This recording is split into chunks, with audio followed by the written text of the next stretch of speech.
Hi guys, Paul at ISM. Review today of Tamiya's 135th Panther G. It's a late production one. This is an upcoming prize for December's eModels.co.uk sponsored prize draw. We've got a few other prizes in there as well since it's Christmas, but this is our main prize supplied by eModels. Looks a good kit, as you'll see in the review in a minute. It does have a few shortcomings, as a few Tamiya kits do, unfortunately, especially armour kits. But overall, it looks a good kit. It looks a build up to a nice Panther. So without further ado, we'll get on with the review.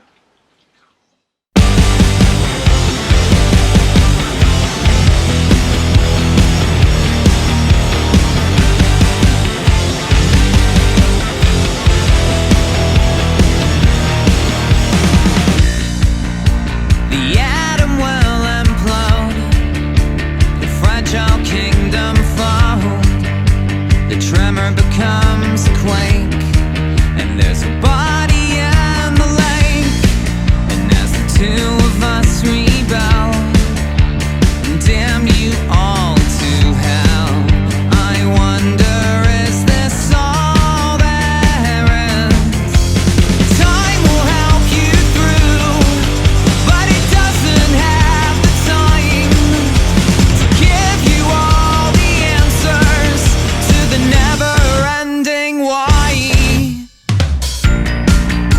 The sound of silence grows as the spider's kiss is laid.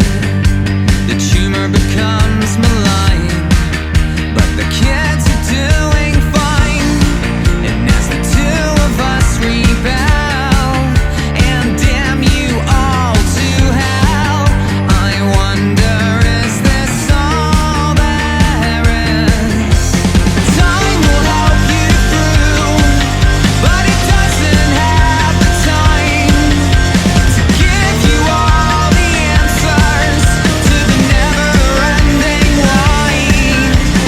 Time will help you through, but it doesn't have the time to give you all the answers to the never-ending why.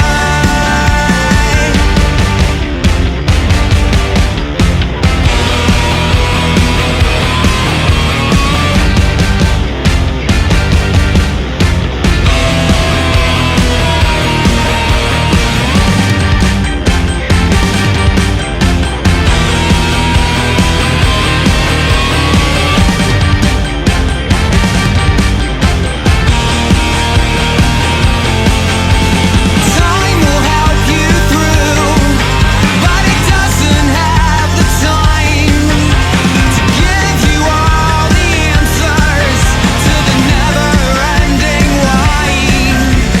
Time will help you through, but it doesn't have the time to give you all the answers to the never-ending why.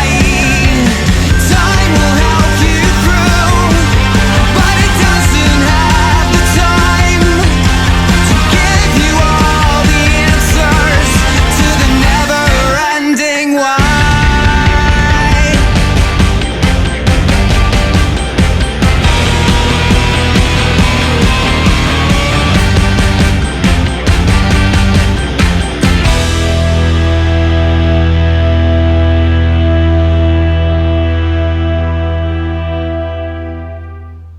Hi guys, Paul, International Scale Modeler. So, review today of Tamiya's Panther Type G, 135th. It's a late version. This is actually our monthly prize draw on ISM, along with several other prizes we got for December. So I thought I'd do a quick review of it before the lucky recipient receives it, and we'll see what we think of it. So, normal, typical Tamiya box art. Very nice colour sketch of the Panther. Couple of crewmen, which I assume you get in there as well. So you got a camo, typical camo scheme on one side, on the other, another couple of variants, and the commander standing over his cupola. So we open the kit up, pop it to one side. Not a lot of sprues as usual, a couple of vinyl tracks, instructions and decals. So we'll pop all that to one side for now. and we'll deal with each bag as we go along. So first off, hull. Not a massive amount of detail, a little bit of detail underneath. We'll go to overhead view there, but you know, don't really see underneath. You've got all the idler arm holes, sprockets and what have you. Inner workings for what would have been the suspension. Not on this though, no working suspension. It's a 1993 kit, so 20 years old. Not much to look at on the hull. It's all crisp, no flash, you know, as typical. Although they can be quite basic, they are normally good mould. So there you go, there's the lower hull. Nothing really major to look at. And to be honest, most armour builders, especially me, would just be plastered in mud and dust and dirt anyway. So you wouldn't see any detail in there whatsoever. So that's the lower hull. We've got the upper hull. Maybe staples. So the upper hull with a bit of sprue in the middle to remove. So again, perfectly moulded. Just enough detail for all the parts. You've got the B2 holders, the towing cable holders, all the different markings here. Down to the rear vents for the engine, the turret and the driver's hatches as well. Periscope and the mantlet as well for the coaxial machine gun. So again, nothing major to report. It's all crisply moulded. Can be a little bit vague on details sometimes, some of the Tamiya kits, but certainly serviceable kits, and they certainly go together well. So no problems there. You got the antenna mount as well, should you choose to use it, and the rear engine cover as well. So any date on this one's going to be the same date obviously, but yep, same again. So again, no problems there at all. What have we got next? We've got some spare track links which are moulded on sprues. So again, these would be for your spare track links to go on there. Do they go on the actual turret? No, they go on the actual side of the hull on this particular one.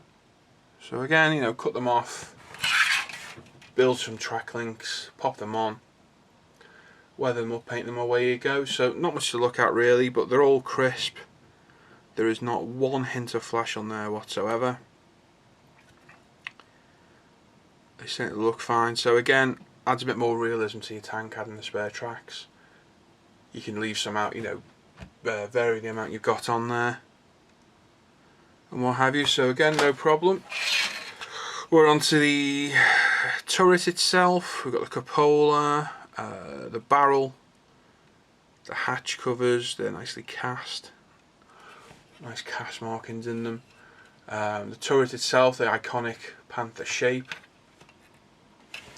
We've got the loaders, hatch at the back, cupola, and again nicely cast on the cupola.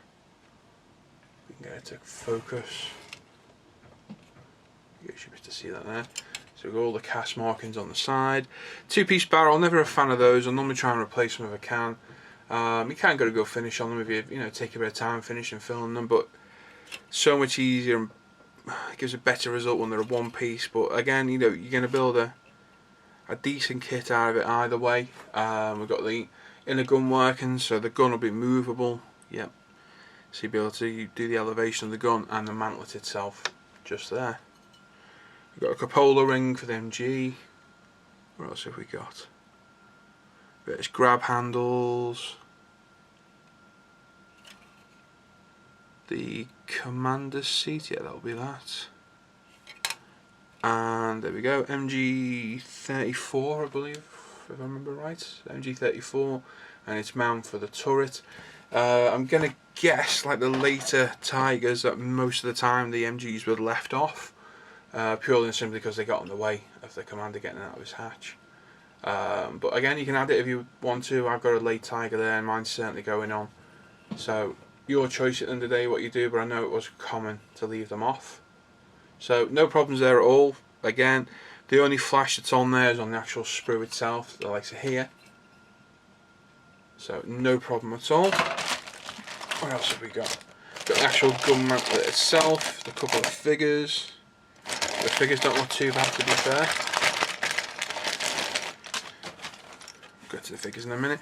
So we've got side skirt, we've got the rear stowage bins, engine cover, driver's hatches, the MG mantlet, towing cables, exhausts. What else have we got? The gun barrel holder lock. The actual mantlet itself's here. Got the front sprocket mounts. Another engine cover. We've got various tools. So we've got wire cutters, shovel, hand crank. So multitude of parts on there. The wheel jacks on there as well. And again, they're all nicely moulded. No problem whatsoever. At all. And I'll guarantee for now, whoever wins this kit will fly together. Really can build Tamiya kits really quick. You get a Dragon kit and you've got like 3 times the parts, and you're left with half those parts over at the end. The Tamiya kits do go together a lot quicker. I personally prefer Dragon kits, that's just personal preference. But there's nothing wrong with the Tamiya kits, bar they are sitting on the laurels a little bit with some of the parts, which we'll get to in a bit. But no problems there at all. That's going to build a nice little tank. We've got the barrel cleaning brush holder, if I remember right. Yeah, it is on the Panther. Just there with the 2 end caps, just there under my finger. So again, no problems there. Figures. So we've got a commander, and I'm going to guess he's the loader, which are quite nice. So there's our commander. It's a fair bit of, not flash, but it's got a good seam line down it, but a couple of minutes of sanding sponge, you'll soon have all that off. The detail itself isn't too bad. I mean, you look at things like its belt, you see the actual buckle holes in there. The iron cross is quite well defined. What else have we got? It's got a pair of binos, goggles, no sidearm, no sidearm. So not a bad figure at all in the commander. Certainly passable, and to be honest, you'll only see probably from there up. So not a problem at all. The loader himself, I'm assuming he's a loader. You look at his face, got a bit of flash around his ears, but it's not a bad face. I've seen a lot worse. Legs, his boots, a little bit of flash again, but they've got some nice detail on them, as too of his arms and his torso. Again, quite nicely detailed. There's more detail I've seen on some kit figures on there, so not bad at all. So it's a nice addition to the kit, and as Cohen says, and I agree with him, figures do add a lot of interest to a kit. They can take it from a, you know, not mundane, I don't mean mundane, just a normal kit to something a bit more special by adding a figure. It adds a, you know, a sense of scale as well. So they're well worth adding. So not bad figures at all for kit figures. So we've got here idler arms, road wheels, sprockets, towing hooks. So we've got 2 identical sprues. So we'll just have a look at one. So we've got the road wheels, sprocket, the towing cleats, the actual towing shackles. What have we got to the other side? We've got the idler arms, various grab handles, I assume they are. Exhaust, I thought that was the exhaust before, maybe it wasn't. There's one of the exhausts. Other towing hooks just there. Well, not towing hooks, they'll be stowage hooks. Roll wheels are nice. Nothing wrong with those. Sprockets okay. Again, paint them, bit of dry brushing, bit of a wash. You're going to bring out all that nice lovely detail in there, like I did on the wash video on that sprocket. So a little bit of work pays dividends on these. As a 2 on the road wheels. So again, very nice quality plastic. They're going to give no problems whatsoever. So that's great. 2 of those, don't forget. One of the things I'm not keen on Tamiya kits is the vinyl tracks, but these, to be fair, if we get the actual tracks we had before, we'll see how similar they are. So if we spin them around the right way and we'll compare them side by side. So yeah, not too bad at all. There's a bit more detail on the actual sprue than there is on the vinyl, but It's a lot quicker using these than these, but I would still rather use this type of track than this any day. But obviously not supplied with them in this kit, so you'd have to replace them with a set of Fruel or what's the other? Can't remember the other company now. I use Fruel quite a lot. If it was me building this, to be honest, all the top section of track's hidden by the side skirts, so it's entirely up to yourself. You're not going to get the sag effect you get from Fruel, but you are going to get a more realistic track. But to be fair, they're not too bad for vinyl tracks. I've seen a lot worse in the past. They're certainly passable. You know, give them a prime. I like to use alkali primer on them because it tends to stick a lot better than any other polyurethane. I know a lot of people use car primer for them. Give them a paint, a bit of track brown, weather them up with a bit of a wash, and stick them on. That's the main problem with these, is sticking them in position. Superglue doesn't normally work very well. I know a lot of people heat them up and what have you, but it's just persevere. I mean, people even sew them together. So that is the main problem with trying to get them together, but it can be done. Just takes a bit of perseverance to do. So one set of those, one pair. Like I said, they're not too bad. I've seen a lot worse before in vinyl tracks. We've got one bag with a bit of copper wire, which I'm going to assume is for the smaller cable. Oh no, we've got 4 bushes, which I'm going to assume are for the sprocket and the rear idler wheel. We've got a nut. So I wonder what the nut and bolt are for. We'll get to that in a minute in the instructions.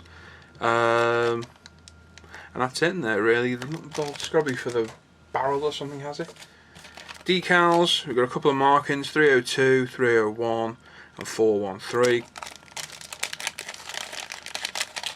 Going to be typical Tamiya. I've got hundreds of these. Well, not hundreds, but I've certainly got a lot in the spares. So typical Tamiya decals, there'll be no problem with those, or hopefully no problem with those. I've never had a problem with tank decals yet, but aircraft ones, a lot of the time, with the Tamiya kits, just fall to bits. I don't know why.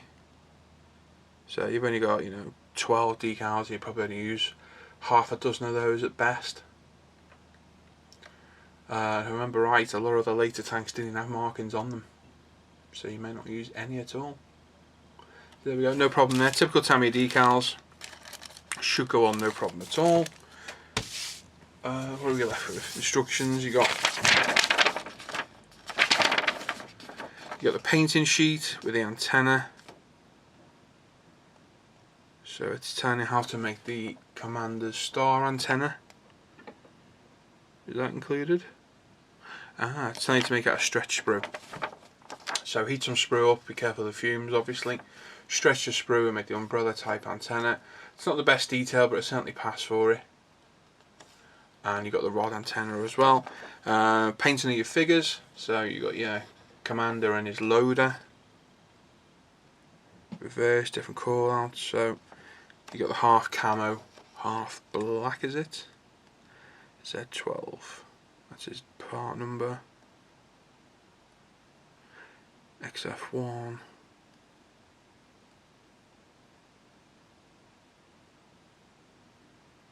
Looking at an actual call out there, but never mind. Decal application and painting of it as well. On the back is a black and white call out for the camo work. Quite a nice camo pattern on that. It's like semi-ambush with a few coloured dots on, so that's quite a nice scheme. You've got a couple to choose from there. So you've got 1/16 Panzer Division, 413 and the 301 from the 9th Panzer Division. So it gives you a couple there. It's actually quite a nice scheme that I'd probably pick that if I was doing it myself. It's going to be tritone, so it'll be Dunkel Gelb, Olive Grun and the red brown. That's quite a nice scheme for an out of the box scheme. There we go. But cautions on heat and sprue, extending it, make sure it can generate poisonous gas, blah blah blah. All various different languages, but that's just basically stretching it for your antenna. Instructions, again, Tamiya's typical instructions, they are just the same all the way through. So again, no problem at all. Colour call outs are all at the top, all in Tamiya. step by step. You just can't go wrong with these instructions at all. They're just so easy to follow. Again, the tedious road wheels. Are they rubber road wheels? They must be. All the way through. You'd probably build this in an afternoon if you really stuck at it. It wouldn't take you long at all to do. Onto the stowage bins, the jack, periscopes. Nice bit of detail on the hatch there as well, so it's got a little bit of interior detail, so if you have one up, you can actually see them where the workings are to hold it closed. Cleaning rod case, the tools, so they're on their own separate little rack as such. Putting the upper hull on the lower hull. Track construction says they can be glued using plastic cement. That's the plastic. See what it says about the vinyl. It doesn't actually tell you. So it's saying there the traction kit can be used using plastic cement, but I know plastic cement won't work on that. It never has for me in the past. So I'm assuming it's talking about the ones on the actual sprue. So again, that's trial and error for you guys to figure out. We've got the gun travel lock there, like I said before. Attaching all the various parts. Onto engine covers, the tool rack. All the other upper hull parts. So it's quite a bit of detail on there. Trying to look for that screw we saw before. I haven't seen it yet. So 2 halves of the barrel going into the mantlet, attaching to the turret, attaching the machine gun with its ammo bin, a cupola ring, etc. So where is that screw? And what on earth is it for? I haven't actually seen it yet. There we go. It's for the gun elevation. That's what it's for. So you literally glue all this together and then screw it into this outer mantlet, and it allows the gun to elevate up and down. So that's what it's for. Mystery solved. And then we're on to the last finishing stages: side skirts, the spare track links, the inner turret, which is tied to paint as well in XF2. It wasn't actually white, it was an off-white, but XF2 will do. And then we're on to the very end, attaching the turret to the hull. Quite a menacing looking machine with all the spare track links around the turret, and adds a bit of extra protection for the turret as well. And that's it really. So looking at that front, that's the other thing as well on the front, bit of history about the Panther. It's a cracking tank. It is a fantastic vehicle, surpassed by the Tiger by a lot of people obviously, but the Panther was quite a formidable tank in its time, and that looks quite an impressive kit. I have got a Panther in my stash, it's a Dragon one. I can't remember what it is now. Let me have a quick look. I can't actually see. Oh, it is a late. It's exactly the same. It's a Panther G late, but it's a Dragon kit. And if it looks anything like that on there, I'll be quite impressed, and I really do like that camo scheme. So I'll bear that in mind when I'm building mine. But there you go, this Tamiya's 135th Panther G, the late version. Like I say, some lucky person's going to win this at the end of the month in our free prize draw sponsored by E-Models. So get your names down, chance of winning this. It looks a good kit. It's got a few Tamiya's shortcomings as usual, just with the tracks. That's a personal opinion of mine. I just wish they'd up the game a little bit on the tracks. You know, bring out some, like, you know, Dragon's Magic tracks or Dragon's DS tracks, because they're a lot better than these vinyl ones. But it's still going to make a fantastic kit. Like I say, you can leave the side skirt off if you want to show all the track. But obviously you don't get much, not that there is much sag, but there will be a little bit on there. Would I put them on, leave them off? Not sure. That's up to the winner to decide anyway. So there we go guys, there's Tamiya's 135th Panther G. Hope you liked the review, and I'll catch you on the forums.